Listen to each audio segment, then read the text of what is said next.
Hey everybody, welcome to another episode 363 of Design Recharge. We're at the end of a really weird year, right, Will? Very weird, yeah. 2020, I think it's gone down in the Twitterverse as one of the weirdest years to date. Amen. But I knew Will before 2020. And Will stood out to me. We had a great conversation. He's an amazing writer. He's somebody who gets people to open up. He builds a lot of trust pretty quickly, I think. And it's just his superpower. But he also has done some really heavy work, and not meaning like heavy lifting, which maybe you've done some heavy lifting, but the work he's doing. I grew up on a ranch, so I definitely did that too. But the heavy work you're doing is avoided by a lot of people. We're going to talk about anti-racism plans, anti-racism workshops that you lead. You've done diversity and inclusion workshops, but you're really focused on a couple things that we're going to talk about later. And I just kind of want to give them a little bit of background about your, how you came to design, what your business does, and why you're super passionate about this. Can you give them a little background? I work at the intersection of social justice and design thinking. And the reason why I've been doing that is because for over a decade, I've done anti-racism work, workshops, mediation, coalition building, that kind of stuff. And separate from that, I was really into industrial design and design thinking. So I have about 10 years of doing workshops on design thinking and using design thinking to solve problems. And one thing about anti-racism work that I love is that in the moment, people are in that space, they feel safe, they share things that they've never shared in their lives with anyone. And they build this awareness for what oppression operates like in our world.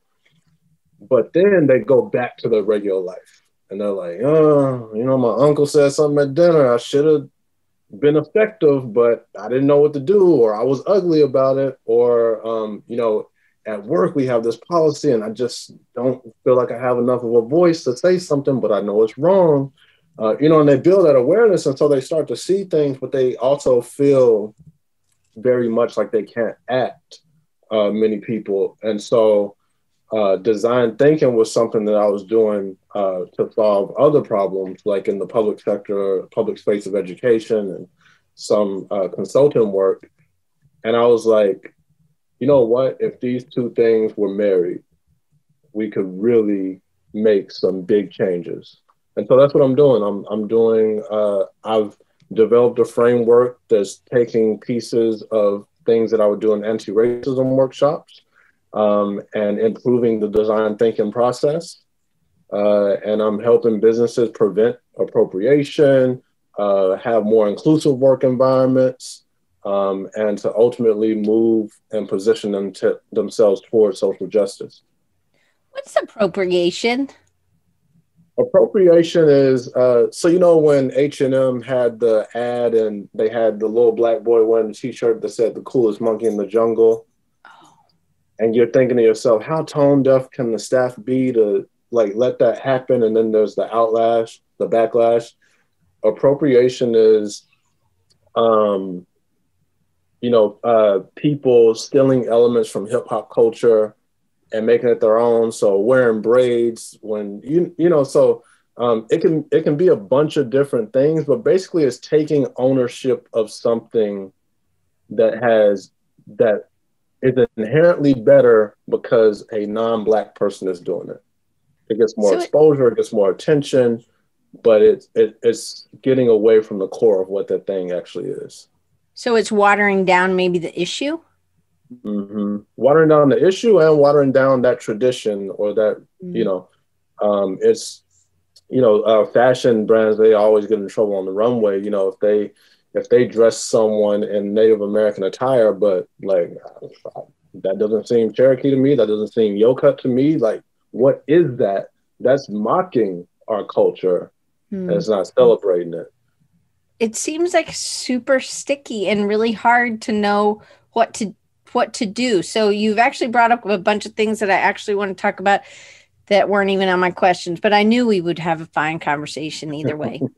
I want to know what to do with that uncle or in that situation. I also want to know so I understand I can see it, but then what can I do and how can I practice it in my daily life, right? You know, sometimes we think about doing little habits first. So practicing it what would you say, but maybe you didn't speak up but then it's taking the time and making sure that you are speaking up. What would you do when it's Christmas or Thanksgiving? And I'm trying to pick an uncle that I don't have because I have like 27 uncles because my mom's one of 11. Might be watching. Yeah, I know. I'm like, Uncle, can't say Uncle Henry because that's one of my uncles. Let's say, I can't say Jimmy because but Jimmy's dead. Let's just say Uncle Jimmy. Davy. Okay. I don't have an Uncle Davy. So the way we classify in the anti-racism workshops I do is we classify as the good, the bad, the ugly. So the ugly is Uncle Davy says something and you're like, oh my God, I can't believe how blank, blank, blank, blank, blank you are to say something like that. That's the ugly. The bad is ignoring it. So you stay silent, you change the topic. Most of us are pretty bad in those situations. And sometimes some of us are ugly in those situations. Now, the important thing to realize is that whether bad or ugly do have a place. They do have a place. But good and being effective is moving toward social justice because it's effective in the sense that you can actually change that person's beliefs. But you cannot do that in one sitting. And so what the good is eliciting dialogue. And what that means is I ask Uncle Jimmy, Uncle Davy, like, hey, when you said that about Black people, what did you mean? I feign ignorance. I act like I don't know where that's coming from, because when you really break down and dissect oppression and racism and sexism, we have no good reasons for it. It's just things that we've heard, things that we've been taught. We didn't learn this on our own.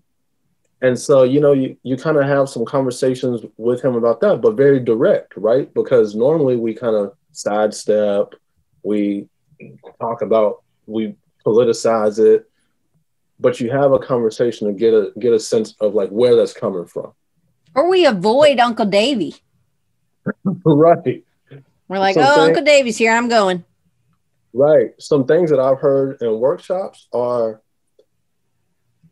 you know what, my beliefs about rap music come from, I bought a rap album, I liked an artist, I played it in my room, and my dad got really upset and broke my stereo and told me to never listen to that ish in this house ever again.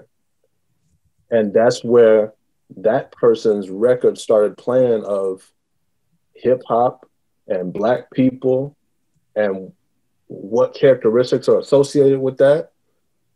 And so when you elicit dialogue, you start to learn that racism comes from a place of pain. And you're not supposed to validate the pain or turn the oppressor into the victim. But once you start to understand that and dissect it, you can have effective dialogue. And once that effective dialogue takes place, then there's a point where you switch and you say, hey, we've talked a few times about your thoughts about Black people. And I've kind of shared with you like my thoughts. I do have to say that personally offends me when you say things about Black culture the way you do. And I was wondering if you could maybe change that behavior around me, because I love you. I understand the pain that you went through, but I just don't feel it's right. So that's the ultimate conversation that you're trying to get to with Uncle Davey. Now, remember, there's the good, the bad, the ugly. So the good is when you want to keep that relationship, you value that relationship, you need that relationship. But sometimes the bad and the ugly are appropriate. Why don't you teach us your thing and then I'll ask more questions? All right. All right. So basically, like I was telling y'all, what I'm trying to do is merge those two worlds and the two experiences that I have, because there's a lot of value in anti-racism work. There's a lot of value in design thinking. And when we start to think about actually dismantling racism, whether it's in an organization, for individuals, or in society, I think that those two things have to come together. Those elements have to come together because there's a lot of things that are broken within design thinking. But designers are the people that are actually making the systems. And what I like to remind people of is that, racism is not something that accidentally happened. People sat in a room and they systematically designed, how can we keep what we have so that they can't come and take it? And we've just learned and lived in those systems and learned those ideas over the course of decades. And so when it comes to solving those problems, we got to be very intentional about it. And so what I'm trying to do is help organizations seek social justice. So I'm a strong believer that design has changed the world and will continue to change the world and will always change the world, because happy accidents and miracles and the like are very rare. It's most often somebody creating and developing something that really impacts the world. And I believe if we change the way that we create things, we can make more inclusive and more appropriate solutions, more equitable solutions. I always have to say one thing for me. I'm in Fresno, California. This is the land of the Yocut people. And this land in Fresno, California was stolen from them. So I do have to give credence to that land. And another thing that I like to do is talk about how I stand on the shoulders of people that came before me, ancestors, people that gave me my civil rights and liberties as a Black man. The picture to the far right, number 7 on that picture, is my grandfather, Willie Mack Hardaway. His father, Green Hardaway, my great-grandfather, that is a school that my great-grandfather made for the Black kids in my hometown because they did not have a school. And so every Black child in that town came to the place that I grew up at. They built this school. My father went to that school. My uncles went to that school. My aunts went to that school. And the way they described it is what we had was what we had. We went up to 9th grade, I believe. And I was in the same classroom as kids that were in kindergarten. And there was one teacher. And so I just got to acknowledge that. One, the ingenuity of my great grandfather to say, you know what, we need education. We need to have this. Who was a sharecropper who was able to work off and buy about 100 acres, which is where I grew up at. But the ingenuity of him to do that. And then just the history of my town is rooted more closely to slavery than some other folks in the world. And so when I'm doing workshops, me being able to pull on those stories and that legacy to remind people of just how recent these things occurred is very important and effective. Patricia said it gives her chills, Will. And Joanna's here and she said very poignant. Thank you. I appreciate it. Equity can be designed the same way sustainable systems can be designed. And we need cultural sustainability. And so for people of color and for women, walking in spaces of professionalism and business and industry is walking in those spaces with that identity without being able to hide that identity. And so a lot of ineffectiveness in business is attached to systems of oppression. A lot of work environments are attached to systems of oppression. There's wage gaps, there's underrepresentation in industries that are very important to have diversity. Margaret Neal, an amazing researcher from Stanford, has proven over and over again that diverse teams are more effective than homogenous teams. And the simple reason for that is, Diane, if both you and I are white women and we are around the table discussing something and I get an idea, I'm going to assume that you already have that idea, that you already know that you're already aware of that. I'm not going to bring it up. But when we have diverse teams, we don't make those assumptions, and therefore we have more critical dialogue. Here's a little bit about what I do. So I marry design thinking and social justice, anti-racism. I have over a decade of experience doing both of those things. And what we do is we kind of modify the design thinking process. So I love design. Every time I get ready to criticize design thinking, I have to say, I am probably one of the foremost users of this process that's walking the planet Earth. I love design thinking. Where it has its problems and flaws at, though, and I discovered a lot of this when I was doing my master's thesis on design thinking as a tool to address inequities in higher education. And where the flaws are, it has this concept of tabula rasa, right? So like, it's like a Latin term that means like clean slate. Oh. So we think of design and creative work and design thinking as we're working from a clean slate and we're gonna make something amazing. And so when you come into a design thinking space, you take a concept as simple as that. We're coming to it with a clean slate. No, we have a bunch of people on this design team, which means we have a bunch of opportunities and we have a bunch of gaps. The opportunities is, so we do this process called identity mapping. So we have everybody map out their identities and we look at where do we have strengths in terms of who we're representing, who we can represent, and where do we have gaps. So if we're a predominantly white team and we're making a coffee product for the South Bronx, we have some gaps that we need to close at some point in this process. Maybe we don't have the power to ask the powers that be, hey, give us a more diverse team, but we have the power in the rest of this design thinking process to intentionally check those biases that we have just based on who's on the team. And then you look at something as simple as empathy. And you might think, and you know, empathy is kind of a buzzword right now, and you might think that, well, if you're using empathy, then you're relating to people that you need to relate to solve their problems. Well, who do we feel comfortable talking to?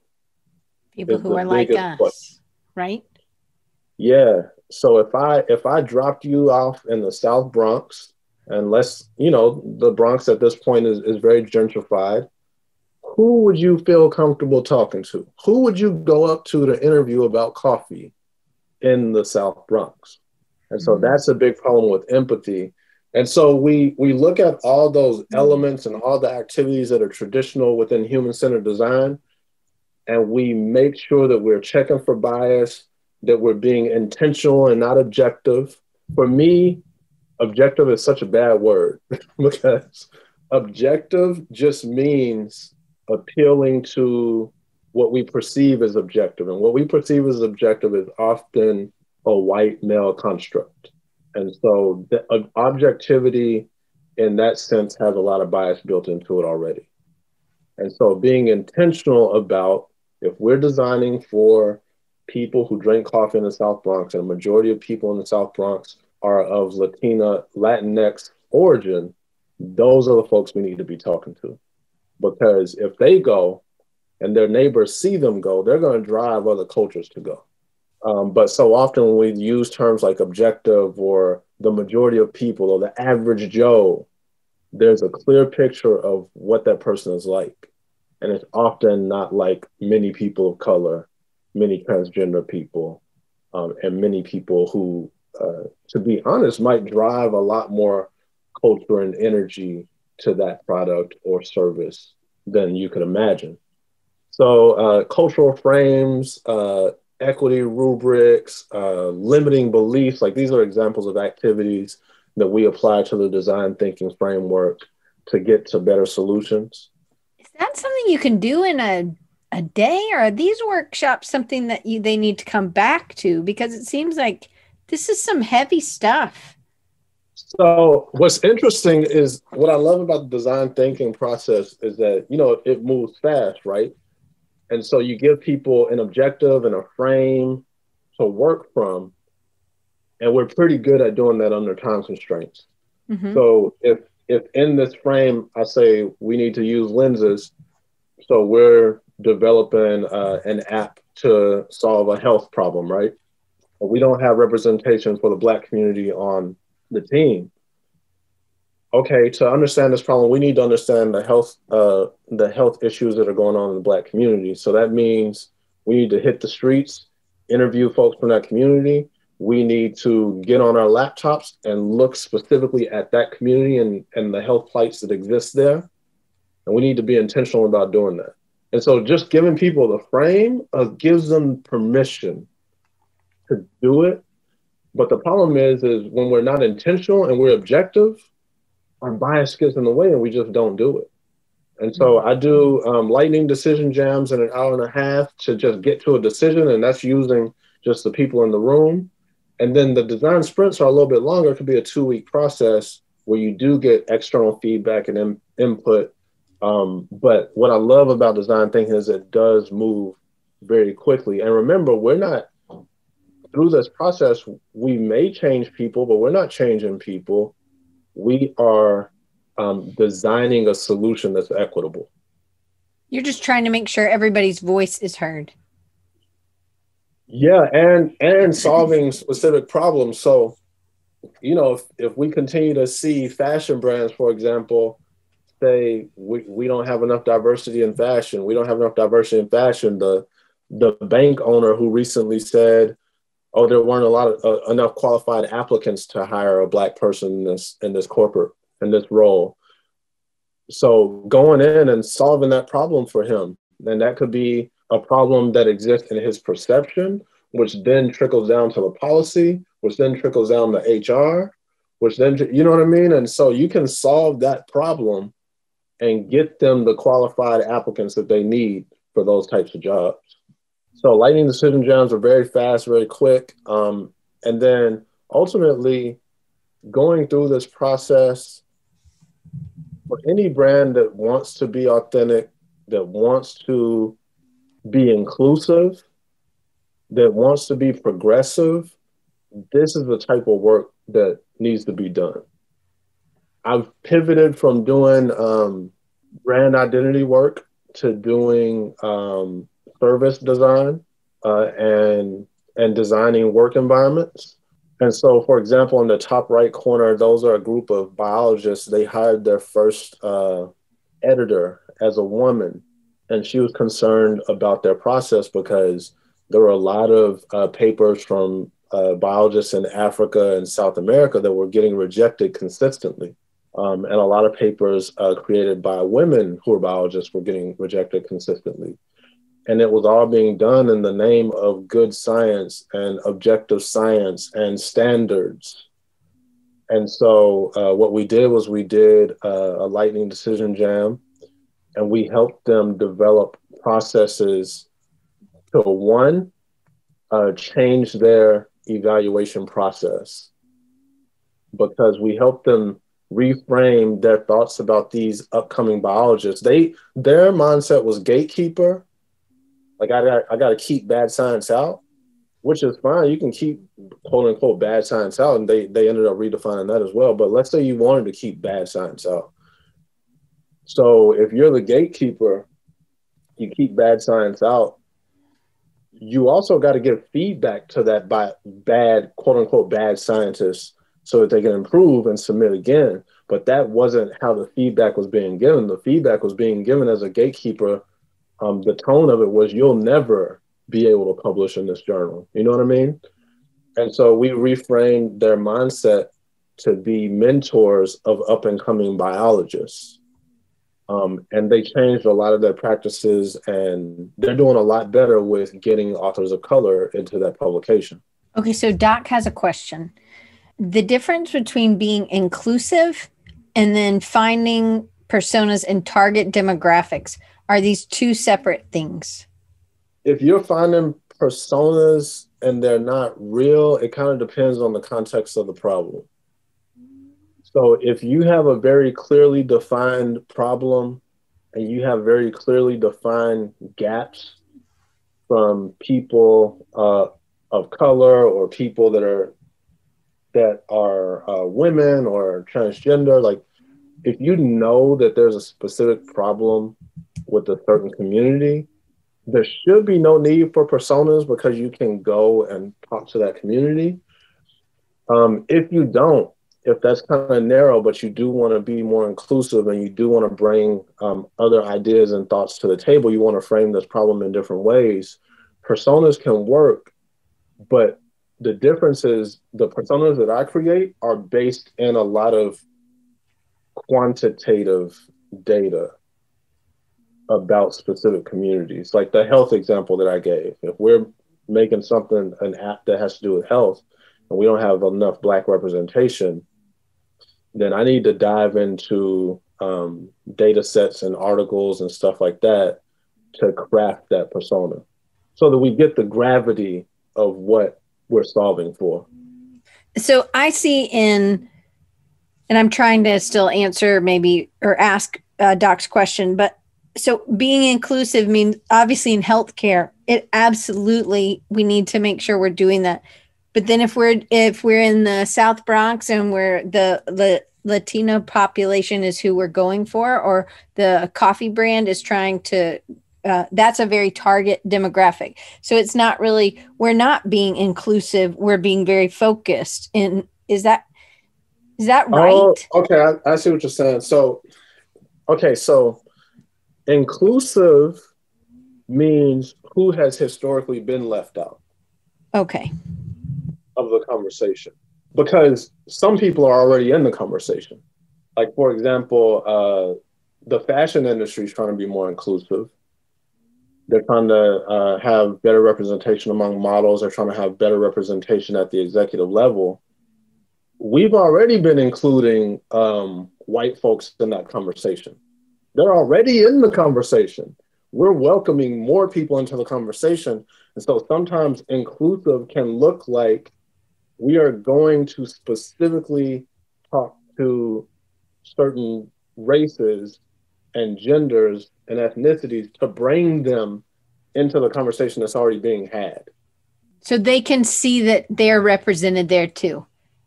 Right. And we can be more effective because remember, diversity it drives creativity. I see what he's saying though. So it is two separate things. So you have a target demographic that you're going for, and then inclusivity is people who've commonly been left out. Right, because if we were if we were in North Fresno and I'm solving a problem there, my target demographic is going to be predominantly white folks. But at the same time, what are they doing in that community that is preventing it from being more diverse? Because there are also a lot of other business owners that are around. And if you're solving a problem, you're trying to create or do something that hasn't been done before. And what we talked about with homogenous teams is it's hard to see outside the box. Mm-hmm. And so maybe part of that solution, what they're trying to do is get more creative juices flowing. And in that sense, going and talking to the folks on the margins in that community would be important. Okay, so Patricia has a question. Are university struggles, and Will also, you work at a university still? Yeah. Okay, so she says, our university struggles with representing people of color, really all diversity in photos. Do we simply represent what it is or be inspirational? I err towards the latter. We get criticized either way. Admittedly, only 3 of our 14-person department are non-white. Fortunately, our vice president is Black. We try to talk openly about this subject, yet it can be difficult for some. Any advice or better process ideas? That's great. This is a big thing at universities, because for us as Black professionals in academia, we often talk about the signaling that happens on the main page of a college website or in the mission statement. For a college, what they're seeing is we need to recruit more students of color. And an innate marketing response to that is, let's take some photos of our students of color, or let's get some stock photography to show them that this is a diverse place. The problem with that is it really a diverse place? And so what you want to do in that case in terms of like marketing would be storytelling. So if you only got 5 Black students, tell a story that they want told. Don't craft a story that makes you look good. Tell a story that they want told. They are persisting in that institution. They are existing in that institution. There are some things that they like about that institution, but let them highlight what they like, but also highlight what their struggles are. Because a lot of cultures, what they want to see is the promotion of voice. And the fact that you promote that voice gives me an idea as an incoming student that, okay, they're talking about this for real. They're not talking about diversity and inclusion. They're talking about racism and prejudice. And they're doing it in an authentic way. And so that's kind of more what you want if you don't have enough representation, than to kind of do like a broad overview of we're diverse. We're diverse is not a very good strategy.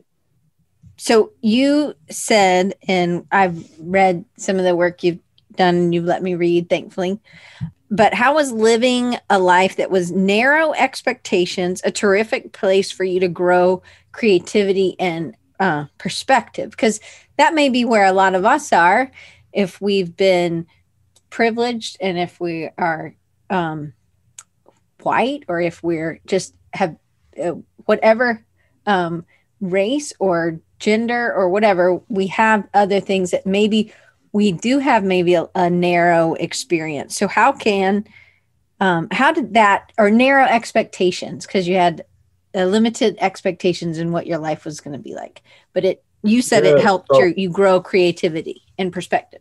All I knew growing up where I came from was dope dealers and cowboys. I'm from a small town, but we just drug infested, crime infested, and it was just an unconventional life that now makes all the sense in the world for where I am right now.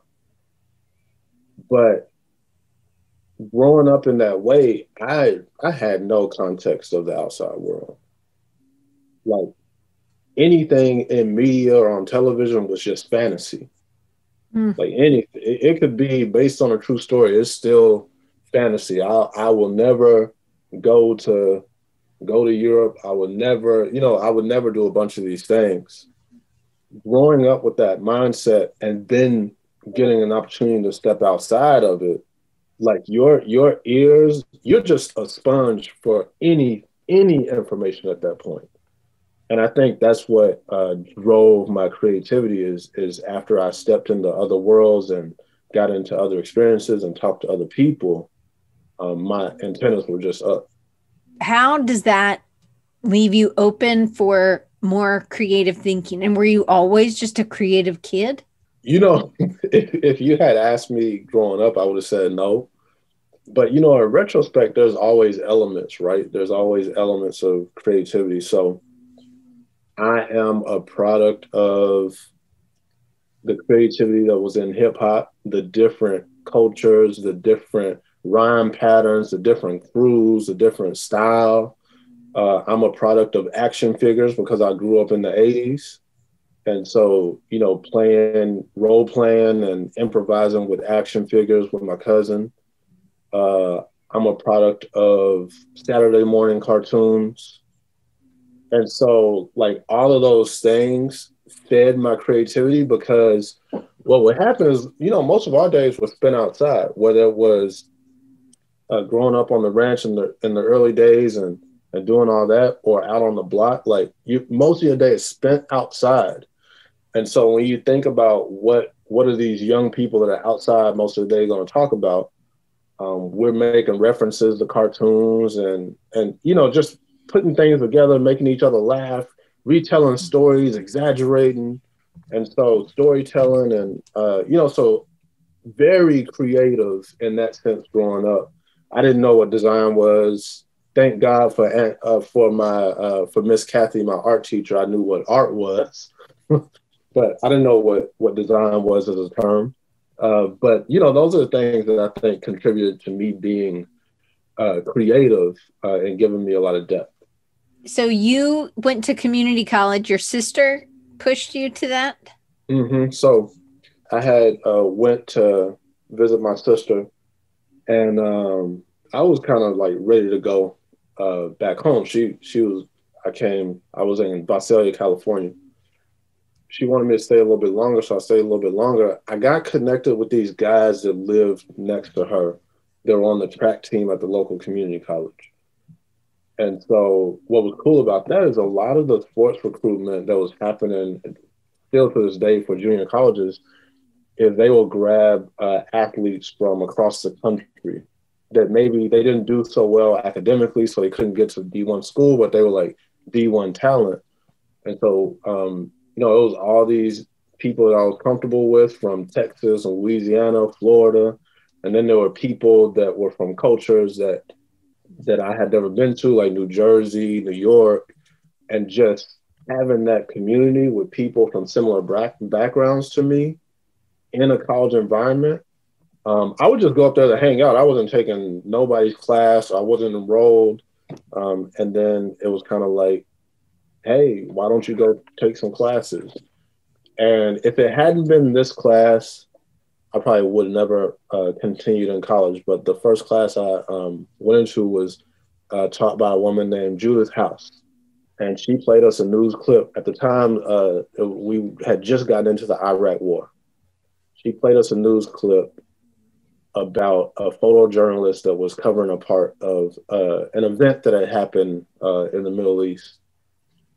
And she asked us our thoughts about it. We kind of gave our thoughts about it. And then she played us another clip, same exact event from a different news agency. And that just blew my mind. Up to that point, I took the news as fact. Like that's like my worldview was narrow. Like whatever's on TV is on TV, whatever, I took it as fact. And so that just blew my mind, the difference between how those stories were covered, that I was hooked. I was like, okay, well, teach me more stuff, because obviously I don't know everything there is to know. That's coming out of that teenage, those teenage years where you're the smartest person in the room. That's me coming like in that mindset. So it was really a revolutionary thing, but you were understanding that you had to use critical thinking skills because it was the stories they were telling. Yeah. So like with any information you're given, like, so in my small world, I can call BS because I know how much this is supposed to cost. I know where you were supposed to go to do that. But beyond that, everything was fact. Like, I don't have enough research. I don't have enough knowledge. I don't have enough context. I don't have enough experience with people for somebody to be on the news and for me to say, nah, that's not right. Like, I remember glimpses of the news being wrong, like the Rodney King beatings and all that. And I remember glimpses of it. But as a kid, you don't register like that the news is covering it poorly. You just register that like, oh, something bad happened. Right. You have no idea that there might be another story. Right. Okay, so I'm going to ask the appropriation thing again. So, because I don't want to do anything bad, but I mean, I do encourage, I think our school is, we have a lot of students. They're the first person in their family to go to college. And we have a lot of cultural diversity. But I've even seen with my African American students, they will have all white people in their images. And I'm like, hey, I don't just say it to them, I say it to everybody, because it's not just white people, right? And I think that people need to see I understand about the stories and being authentic, but like everybody sweeps or everybody mops or everybody, drives a car. So like we need to show other people doing these things. Right. Yeah. Because I think that everybody needs to see, that could be me, or that's me, or that could be me. And I think, so I do really encourage them to use, and I'll call them out on it. And it's not just, I want to see African American, I want to see Asian, I want to see women, I want to see men, I want to see Latina. I want to see a culturally diverse, if that's if it's a car company or if it's a whatever, everybody uses Crest, or not everybody. What you're doing, Diana, is you're having them realize their bias. So in what you just shared, there's a couple things working. One, you as a professor see the opportunity to educate them on the world is going beyond just white people. What you also said gets to something that in the conversation of race, people don't understand a lot about. For me as a Black designer, right? If you ask me to go out and interview people for a problem that we're solving, and as a Black man, I'm looking at that problem and I'm like, well, they probably are thinking about solving it in these ways. They probably expect this type of solution. So even as a Black man, I am going to go out and most likely interview white working class people, because internalized oppression, the way it works is the Black voice doesn't matter. I'm not them. They are making this for the average person, the majority of people.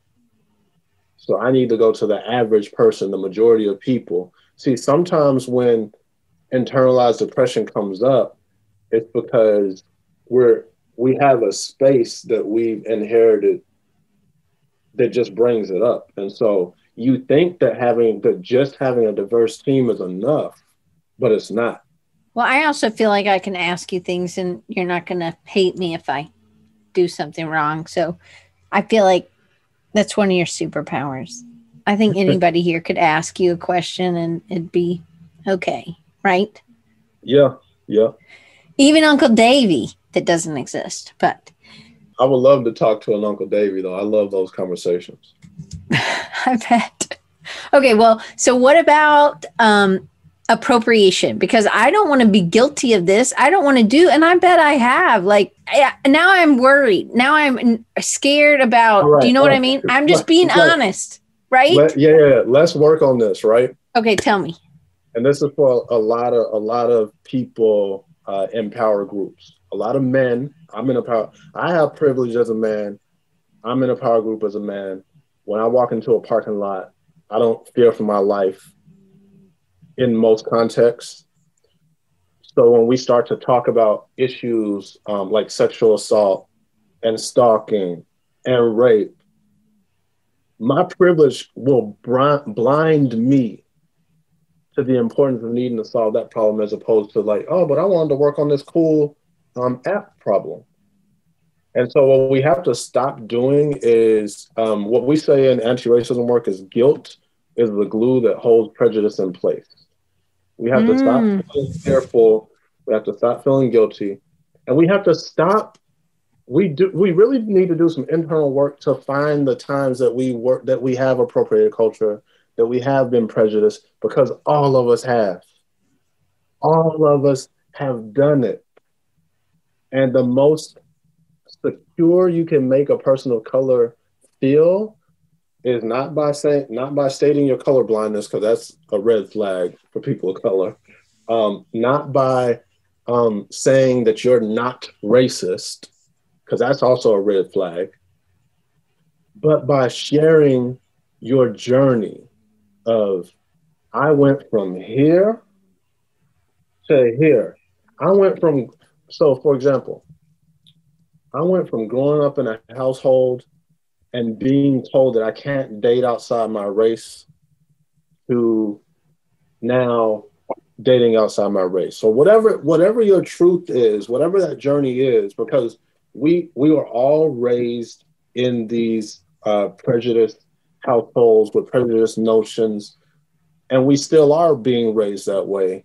And so we have to acknowledge it and embrace it and talk about how we're working on it, as opposed to we're not this and they're not us. I always want to connect, like I'm like trying to find things that are similar. But then I feel bad because of, anyway, so I'm just telling you. So I'd like to state that I'm not great at this. So my dad and my mom picked cotton. My dad's, his granddad was a sharecropper, but they didn't have 100 acres. Whew, that would have been, they were super, super poor, super problematic. He was an alcoholic, but he could read. Anyway, whole another story. But it was a hard life for my dad, right.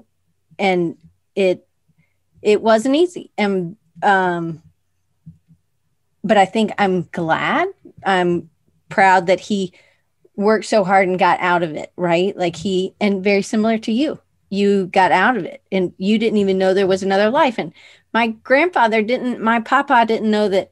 My dad said he wanted to be an engineer. My papa thought he meant like toot toot engineer, out on the train, and he's like, no, son, you need to be a doctor or a lawyer. So my dad was a lawyer, but he wanted to be an engineer. But my grandfather didn't know what an engineer was, right? So limited knowledge. But so what if I wanted to connect with you by you saying your great-grandfather, my great-grandfather. Yeah, he was a sharecropper too. So I know it's different though, because I'm white and you're black. What are your worries about that? Worries? Because like if you were thinking about asking me that question, what are the reasons you wouldn't?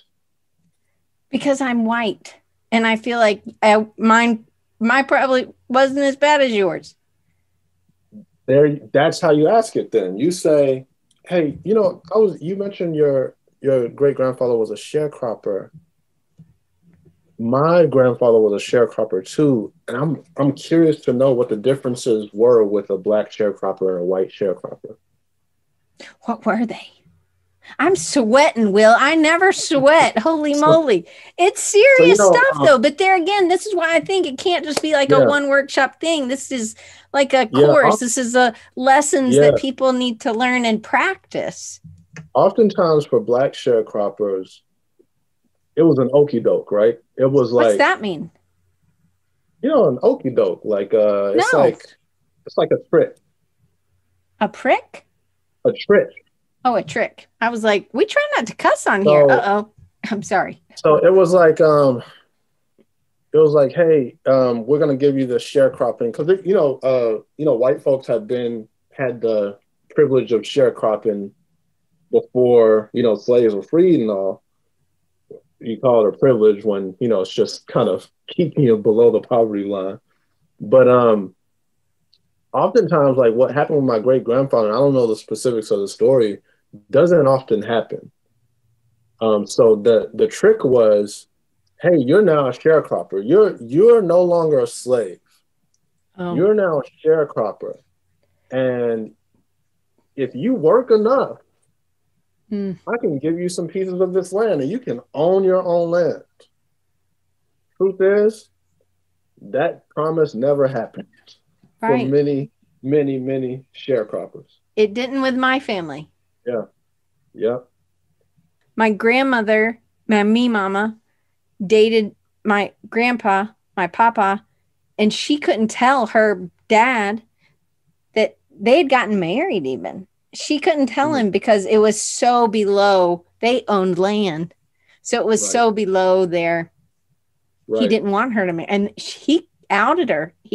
They had to go and she was. The shunning that happened in the last century, boy. Yeah.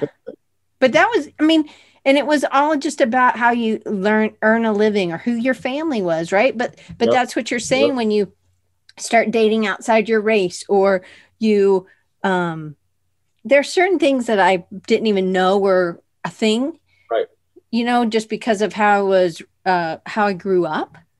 But that stuff, Diane, is imprinted on us. Hmm. So what we have to realize is we're all prejudiced because our first thought is what was imprinted on us.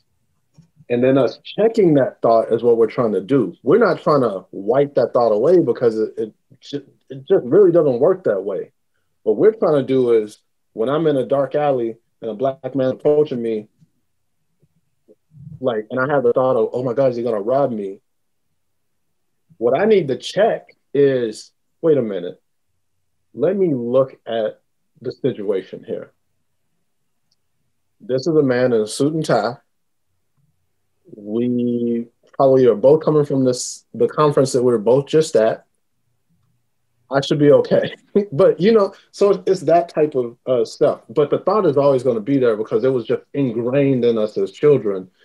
It's the reason why, when you start going to therapy and you find the most gains when you go back and you recall things that traumatized you that you didn't realize traumatized you, but it's just been impacting your behavior for a very long time.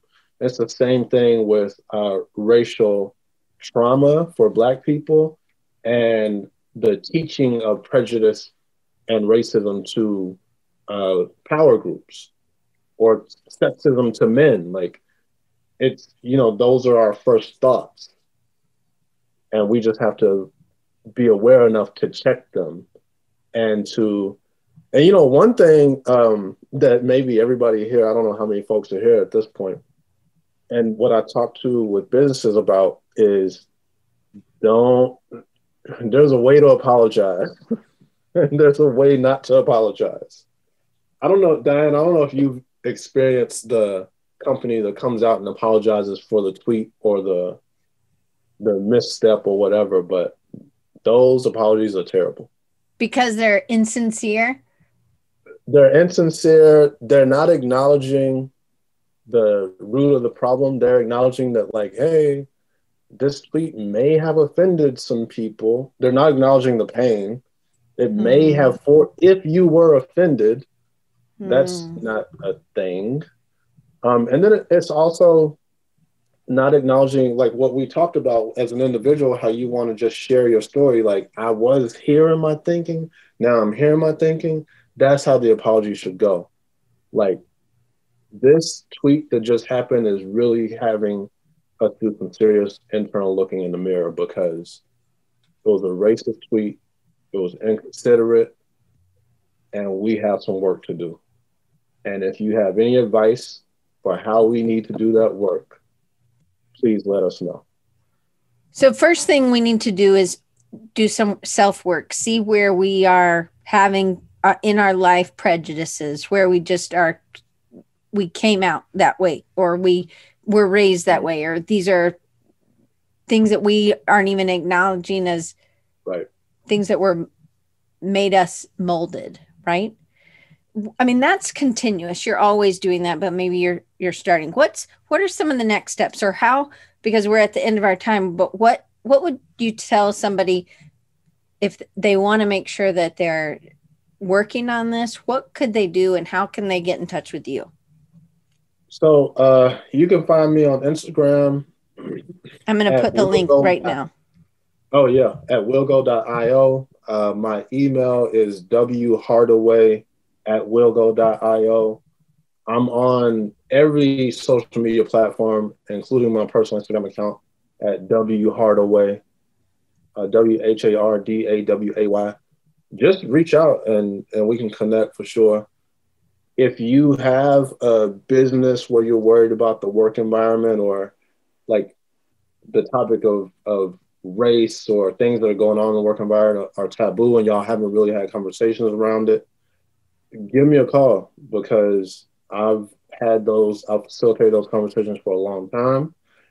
And especially if you're trying to solve problems that have a root in some of these issues, like you're trying to diversify your client base, you're trying to diversify your staff, you're trying to make a more inclusive environment for your staff, or you're trying to make a more inclusive product.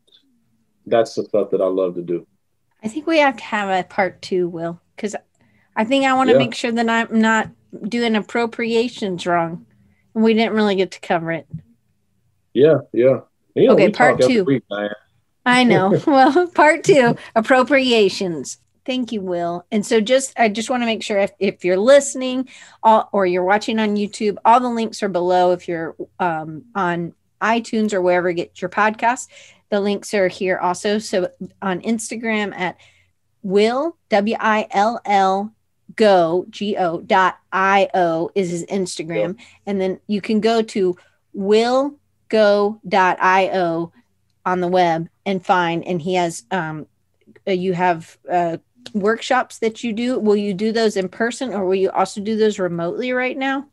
Yeah, so I do them in person. I connect with a lot with the people at Mural, because I use Mural when I do remote stuff. And a lot of people haven't used products like that, and it's so refreshing for teams that have been working remote, because they're like, okay, I really like being able to move pieces around on the board and brainstorm and, have some energy in this screen-based world that we live in.